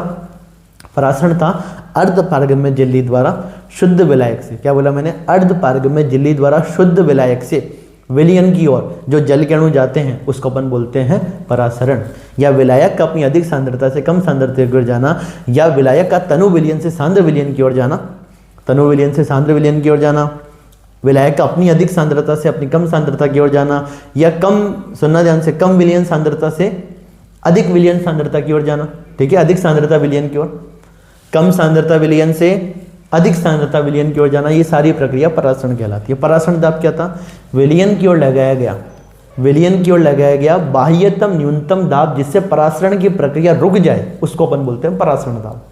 प्रतिलोम परासरण क्या है? विलयन की ओर लगाया गया वह दाब, विलयन की ओर लगाया गया वह अतिरिक्त दाब, है ना, इसको ऐसे सुनो, विलयन की ओर लगाया गया वह अतिरिक्त दाब जिससे परासरण की प्रक्रिया उल्टी हो जाए या विपरीत हो जाए। अर्थात विलयन से विलायक, विलयन से विलायक जो है वो शुद्ध विलायक की ओर गमन करना शुरू कर दे, इस प्रक्रिया को अपन प्रतिलोम परासरण कहते हैं। ठीक है, ये सारी मैंने आपको 3 वर्ड समझा दिए, परासरण, परासरण दाब, प्रतिलोम परासरण। प्रतिलोम परासरण को ही व्युत्क्रम परासरण बोलते हैं, रिवर्स ऑस्मोसिस बोलते हैं। रिवर्स ऑस्मोसिस में परासरण दाब से ज्यादा दाब लगाते हैं। ठीक है, एक बार इसको अच्छे से पढ़ना, कोई डाउट हो फिर से पूछ लेना, कोई दिक्कत की बात नहीं है। ठीक है, टाइम कितना हो गया अपना, वीडियो लंबा तो नहीं हो गया अपना काफी। इस चैप्टर को एंड करते हैं, देखो जल्दी से, फिर माइक चल ही रहा है, कोई दिक्कत की बात नहीं है। मोलरता की इकाई, मोलरता की इकाई अपन जानते क्या होता है, मोल पर लीटर। मोलरता की इकाई मोल पर लीटर, कैपिटल एम से रिप्रेजेंट करते हैं। हेनरी नियम का गणितीय रूप, हेनरी नियम का गणितीय रूप, आंशिक दाब जो होता है KH × X के बराबर होता है। X के अपना गैस के मोल अंश, ठीक है, काई भी बोल लो इसको, कुछ लोग काई बुलाते हैं, X बोल लो, कुछ भी बोल लो, गैस का मोल अंश, KH अपना हेनरी नेतांक, H Henry, H for Henry है ना, हेनरी कांस्टेंट, और ये अपना गैस का आंशिक दाब, गैस का पार्शियल प्रेशर, ये P अपना गैस का आंशिक दाब। RBC 2024 में पूछा गया था हेनरी नियम का गणितीय रूप, P बराबर KH × X। तो P गैस का आंशिक दाब, KH हेनरी नेतांक, X गैस का मोल अंश। आगे संतृप्त विलयन को परिभाषित कीजिए। संतृप्त विलयन, सैचुरेटेड सॉल्यूशन, तो वह विलयन जिनमें निश्चित ताप पर, वो विलयन जिसमें निश्चित ताप पर विलय पदार्थ की अधिकतम मात्रा घुली हो। निश्चित ताप पे जितना विलय घोल सकते हैं उतना विलय अपन ने घोल दिया, उससे ज्यादा विलय उस तापमान पे अब उससे ज्यादा विलय नहीं घोल सकते, उसको अपन बोलते हैं संतृप्त विलयन, सैचुरेटेड सॉल्यूशन। वह विलयन जिनमें निश्चित ताप पर विलय पदार्थ की अधिकतम मात्रा घुली हो संतृप्त विलयन कहलाता है। अगला 27 सोडियम अवलगम विलयन में उपस्थित विलय तथा विलायक के नाम लिखिए। सोडियम अवलगम विलयन में उपस्थित विलय तथा विलायक के नाम। तो देखो सोडियम अवलगम एक सॉलिड सॉल्यूशन का एग्जांपल है, और ये सॉलिड सॉल्यूशन है, तो मैं कहूँगा यहाँ पे विलायक भी कैसा होगा, सॉलिड होगा। तो यहाँ पे सॉल्वेंट मतलब विलायक होता है सोडियम, विलायक होता है सोडियम, और अपना सॉलिड मतलब विलय होता है अपनी मर्क्यूरी। ठीक है, ये देखो सोडियम अवलगम विलयन एक सॉलिड सॉल्यूशन का एग्जांपल है, ठोस विलयन का उदाहरण है। विलयन ठोस भी हो सकता है, विलयन द्रव भी हो सकता है, विलयन गैस भी हो सकता है, मैंने आप लोगों को समझाया था। ठीक है, अभी के लिए सुन लो, विलयन ठोस भी हो सकता है, विलयन द्रव भी हो सकता है, विलयन गैस भी हो सकता है, और जो विलयन होगा उसी वही प्रकृति विलायक की होगी। ऐसे बोलो जो विलायक की प्रकृति होगी वही विलयन की प्रकृति होगी। अपना विलयन जो अगर सॉलिड स्टेट में, तो मैं कहूँगा यहाँ पे सॉल्वेंट भी सॉलिड होगा, मतलब सोडियम, और विलय सॉल्यूट अपना मर्क्यूरी। ठीक है, सॉलिड ठोस, विलायक अपना सॉलिड ठोस है, विलय अपना लिक्विड द्रव है जो कि मर्क्यूरी, और विलायक अपना सॉलिड ठोस जो कि सोडियम है। आगे क्वेश्चन नंबर 28 पे आते हैं। अपने को यहाँ पे मोल अंश दे रखे हैं, देखो अभी हमने देखा A तथा B के मोल अंश को मिश्रित करने पर A का मोल अंश अगर अपने को निकालना है तो ऊपर A के मोल और नीचे टोटल मोल, B का मोल अंश निकालना है तो ऊपर B के मोल और नीचे टोटल मोल। ठीक है, तो गैस A के मोल निकालेंगे तो A के मोल 0.5 ऊपर रख दिए, टोटल मोल 0.5 A के और B के 4.5, दोनों को सॉल्व करो, आंसर आ जाएगा। A का मोल अंश बनने निकाल लिया। ठीक है ना, पॉइंट उड़ाओगे 5/50 1/10.1 कर लोगे, बहुत आसान न्यूमेरिकल है। मोल अंश अपने को पता होना चाहिए, जिस किसी के भी मोल अंश निकालने, A के मोल अंश निकालने तो A के मोल ऊपर और नीचे टोटल मोल, B के मोल अंश निकालने B के मोल ऊपर नीचे टोटल मोल। तो मोल अंश का फॉर्मूला होता है स्वयं के मोल अपॉन कुल मोल। आगे 0.05 मोल है तो नहीं का मतलब 250 ग्राम बेंजीन में घुलता है। विलयन की मोललता विलय के मोल अपॉन विलायक का द्रव्यमान, विलायक का द्रव्यमान किलोग्राम में लेना है, तो विलय के मोल अपने 0.05 और विलायक का द्रव्यमान 250 ग्राम। अब इसको अपने को किलोग्राम में बदलना है, तो नीचे 1000 से डिवाइड करेंगे, जो कम पहुंच जाएगा ऊपर पहुंच जाएगा, तो इसको सॉल्व करेंगे, अपना आंसर आ जाएगा। बहुत आसान न्यूमेरिकल है। क्वथनांक के बढ़ते क्रम में लिखिए बॉइलिंग पॉइंट किसके समानुपाती होता है, वांट ऑफ कारक के। ठीक है, boiling point directly proportional to I, तो जिसका आई की वैल्यू ज्यादा उसकी बॉइलिंग पॉइंट भी ज्यादा। Al2SO4 होल थ्राइस की बात करते हैं, Al2SO4 होल थ्राइस की बात करते हैं। ये किसमें टूटेगा, ये टूटेगा 2 एल्यूमिनियम प्लस 3 में और 3 SO4 माइनस 2 में। आगे Na2SO4 की बात करते हैं, ये टूटेगा 2 सोडियम में और 1 SO4 माइनस 2 में। आगे बात करते हैं NaCl की, NaCl किसमें टूटेगा, 1 सोडियम में और 1 ही क्लोरीन में। तो यहाँ पे कितने आए हैं टोटल, 2, 1 सोडियम 1 क्लोरीन, तो यहाँ पे टोटल आई की वैल्यू 2। यहाँ पे 2 सोडियम 1 SO4, तो यहाँ पे आई की वैल्यू 3। Al2SO4 की बात करते हैं, 2 एल्यूमिनियम 3 सल्फेट 3 2 5, यहाँ पे आई की वैल्यू 5। जिसकी आई की वैल्यू ज्यादा उसका बॉइलिंग पॉइंट भी ज्यादा। तो Al2SO4 होल थ्राइस का देखो सांद्रता सबकी सेम थी यहाँ पे, इसलिए ये काम किया अपन ने। तो 0.1 capital M Al2SO4 whole thrice का बॉइलिंग पॉइंट सबसे ज्यादा, उससे कम 0.1 मोल Na2SO4 का, उससे कम 0.1 मोल NaCl का, और ग्लूकोज अपने को पता है आयनों में नहीं टूटेगा, तो इसका बॉइलिंग पॉइंट सबसे कम। अपने को बढ़ते क्रम में पूछा तो ये अपन ने लिखा, सबसे कम ग्लूकोज, उससे ज्यादा सोडियम क्लोराइड, उससे ज्यादा सोडियम सल्फेट और सबसे ज्यादा एल्यूमिनियम सल्फेट। अगला क्वेश्चन कितने क्वेश्चन बाकी है? अच्छा ठीक है, 35 है ना, 35, 34, 33, 32 और 31। ठीक है, जल्दी डिस्कस करते हैं। 5 क्वेश्चन और है अपने पास। किसी पदार्थ का एक मोल, ध्यान से सुनना, किसी पदार्थ का एक मोल, मोल अपने को दे रखा है 1, ठीक है। 500 मिलीलीटर जल में घुल रहा है, तो आयतन अपने को मिलीलीटर में दे रखा है 500। क्या निकालना है? मोलरता निकालनी है। मोलरता बराबर मोल बटा आयतन, आयतन लीटर में लेना है, ठीक है। मोल है 1, आयतन है 500, ये मिलीलीटर में, तो लीटर में बदलने के लिए 1000 से डिवाइड करेंगे, जो ऊपर जाके मल्टीप्लाई हो जाएगा। सॉल्व कर लेंगे, आंसर आ जाएगा 2 कैपिटल M, ठीक है। आगे 5% WIB, द्रव्यमान आयतन प्रतिशत का सवाल है। द्रव्यमान आयतन प्रतिशत की वैल्यू दे रखी है, परसेंट WIB कितना है? 5, तो 5 रख दिया। परसेंट WIB का फॉर्मूला विलय का द्रव्यमान बटा विलयन का आयतन गुणा 100, ठीक है। द्रव्यमान आयतन प्रतिशत का फॉर्मूला विलय का आयतन बटा विलयन का आयतन गुणा 100। द्रव्यमान प्रतिशत का सवाल हो तो विलय का द्रव्यमान बटा विलयन का द्रव्यमान गुणा 100, सारे फॉर्मूले आने चाहिए। WIB का था, मतलब द्रव्यमान आयतन प्रतिशत का, तो ऊपर विलय का द्रव्यमान, नीचे विलयन का आयतन गुणा 100, ठीक है। अपने को क्या निकालना था? कितने ग्राम NaCl, मतलब अपने को विलय का द्रव्यमान पूछा था, तो ये विलय मतलब NaCl की ग्राम में मात्रा पूछी थी। आयतन कितना रहेगा? 200, तो विलयन का आयतन की जगह 200 रख दिया, 100 से गुणा किया। परसेंट WIB 5 था, 0 से 0 कैंसिल, 5 दूनी 10, 10 ग्राम आ गया। बहुत आसान सवाल। हेनरी नियम को समझाइए। हेनरी नियम सुनो, द्रव में गैस की विलयता, सुनना ध्यान से, किसी द्रव में गैस की विलयता, द्रव मतलब लिक्विड, लिक्विड में अपन क्या कर रहे हैं? किसी गैस की विलयता चेक कर रहे हैं, तो किसी द्रव में गैस की विलयता गैस के दाब के समानुपाती होती है। किसी द्रव में गैस की विलयता गैस के दाब के समानुपाती होती है, ठीक है। जितना दाब ज्यादा, विलयता भी उतनी ही ज्यादा। तो किसी द्रव में गैस की विलयता गैस के दाब के समानुपाती होती है। अगर गैस का दाब ज्यादा, प्रेशर ज्यादा लगा रहे हैं, तो उसकी विलयता भी ज्यादा होगी। अर्थात गैस का आंशिक दाब P तथा गैस का, अब यहाँ पे कह रहे हैं गैस का आंशिक दाब P हो मान लो, और गैस के मोल अंश X हो, तो यहाँ से अपन ने हेनरी नियम का गणितीय रूप लिख दिया, P बराबर KH इंटू X। P बराबर KH इंटू X। P क्या है? आंशिक वाष्प दाब, ठीक है, सॉरी आंशिक दाब, X से अपना मोल अंश, KH अपना हेनरी नियतांक, ठीक है। तो मोल अंश अगर गैस के ज्यादा होंगे तो मैं कहूंगा उसका दाब भी ज्यादा होगा, और दाब ज्यादा होगा तो विलयता भी ज्यादा होगी।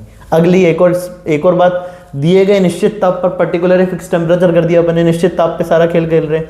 दिए गए निश्चित ताप पर विलायक के दिए गए निश्चित आयतन या गई आयतन में घुली हुई गैस की मात्रा, मोल या विलयता उस गैस द्वारा लगाए गए दाब के समानुपाती होती है। मतलब कि अगर गैस का आंशिक दाब ज्यादा होगा तो गैस की द्रव में विलयता भी क्या होगी? ज्यादा होगी। गैस का आंशिक दाब ज्यादा होगा तो गैस की द्रव में मोल भिन्न भी क्या होगी?